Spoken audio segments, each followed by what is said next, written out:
Selam dostlar. Selam. Bugün bizde konakta Türk dili okutuşusu Tahir Nasibulin. Merhaba Tahir abi. Merhaba. Nasılsın Tahir abi? Çok iyiyim, teşekkür ederim. Wow. Gümümen Türk dilin öğrenimi jingil mi? Onun öğreniminin nindi üzünçilikleri var? Türk dilini öğrenu, gümümen tillerini öğrenu ol bik jingil tugil, lakin barısı da tillerini öğrene ala. Türk diline kelgende, Türk dili bik mantıklı bir til, Lego oyunşığını bilesizdir bit. Anda biz tili detallarını başka detallarga tutaştırabız. Türk dili Lego oyundan bik aşağıdan, çünkü mesela biz sözünü alabız, mesela güzel degen söz, motor degenini anlata. Hem anga tutaştırabız sin degen kuşundağını, güzel sin, ol da sin motor degenini anlata. Hem şuna göre Türk dili ol biraz formulalar bilen matematikada gada aşağıdan bik mantıklı, bik jingil bir til. Hem bik motor. Emine tilini öğrenüne sizningçe nereden başlarga kereksin? Bir tapqır sırağanlar idi. Senin in yaratkan kitabın, in mühim, dünyada okuyan in mühim kitabın qaysı deyip, ben onlara cevap verdim, Elifba hem Azbuka deyip. Çünkü eğer de bu iki kitap olmasa, bütün kitaplar gümümen bulmazsaydık, hem biz okuyu bilmezseydik. Şuna göre mena kalsa, her bir tiline alfabettan başlara gerek. Mesela Türk diline kelgende 30 minutta Türkçe okurga da, yazırga da öğrenip bulaq. Bu bik jingil. Tahir abi, kurslarga yürümüşegine özlükten öğrenirge bula mı tilini? Elbette bula. Lakin bu barısına da doğru kelmey. Kimgedir okutuşu gerek.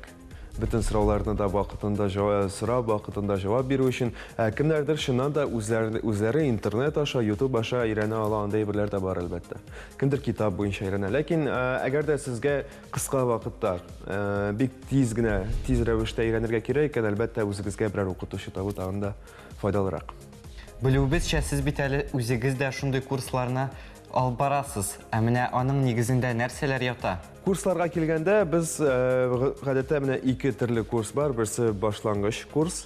Anda bu gümümen Türkçe bilmey turgan kişiler kileler hem alar birinci derste biz alar bilen okurga, yazırga öğrenemiz, sanarga öğrenemiz. Hem indi 2 aydan son 16 dersten son bu kişiler mesela min bugün kiş bilen kinoga baram degan cümleni Türk dilinde tizi alalar.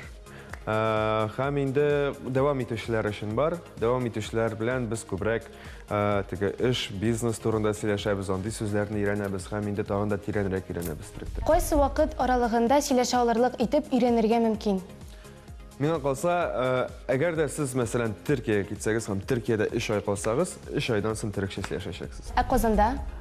Eğer de Kozan'da Türk dost tapsanız, belki şulay yok tiz vakitte öğrenip bulur, çünkü praktika çok gerek. Ablay, mena kalsa şiddet tarıp bir 5 ay içinde Türkçe rahat revişte söyleşirge öğrenirge mümkün değil. Tahir abi, Türkiye'nin qaysı şehirinde buldunuz? Birinci tapqır getkende İstanbul şehirine kelip lektim. Şundan da bik zor, bik bay, bik motor bir şehir. Bu şehirde yakınca 20 milyon kişi yaşıyor. Hem bu şehir bir vakitte iki matelikte turab. Birisi Azya, birisi Avrupa hamalarını bir neçe köpür tutaştıra. Yani bu prem ekiyetlerden bir şehir diye aytırga mümkün. Lakin men de birinci tapqır barganda men bartik 13 yaşkina idi. Şuna göre men общежитиеден butunlay chiqmadim. Birinchi 5 ay. Anlar endi akringina İstanbulni ko'ra başladım. Hem g'oshiq bo'ldim bu şehirge. Hem Türkçesi İstanbul. İstanbul diye aytırlar. Evet, İstanbul çok güzeldir. Nişik buldusun bu işraşu birinci tapqır? Türk diline kirip gitu ağır buldu mu? Türk dili bilen men birinchi tapqır Türk liseyinde tanıştım. 7-8 sınıfni Türk liseyinde o'qigan edim. Onlar ati bilen ani shunday qaror berdilar, meni Turkiyaga jiberga 9 sınıfga. Hem endi birinchi tapqır shulay Turkiyaga ketdim. Anilar jiberdi. Tahir abi, emne hazır men Türkiye'ye barsam, meni Türkler anlayacaklar mı?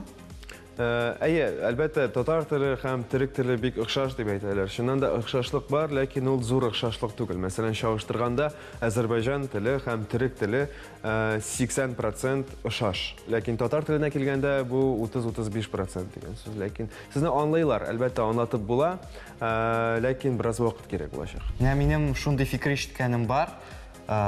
Eski Türk tili bizning Tatar tili bizge köpke ıxşaşrak degan. Emine siz bu fikir bilen kelişesizmi?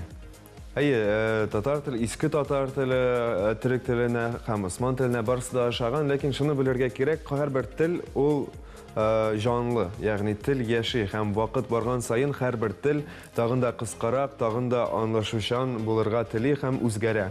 Мәсәлән, мәрхаба дигән сүз бар төрек телендә. Привет или сәлам дигән сүзне аңлата, исәнмесез дигән сүзне аңлата. Ләкин хәзер кешеләр күбрәк мәрхаба дип әйтә, х хәрефсез. Мәрхаба. Ягъни һәрбер тел үзгәрә һәм татар теле аерым үзгәрә, төрек теле аерым үзгәрә һәм вакыт узган сайын, әлбәттә, бу бер-берсенә ошамаган моментлар күбәя. Ә менә кайсысын өйрәнергә авырраксың? Инглиз теленме яисә төрек теленме? Кытай телен бик авыр. Ә булай карасак, миңа калса инглиз теле авыррак. Чөнки без татарлар, безгә төрек теле җиңелрәктер, юкмы?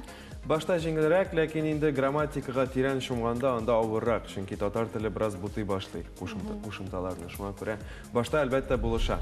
Таһир абый, үзегез турында берничә сүз әйтегез әле төрек телендә. Без сезне аңларбыз микән?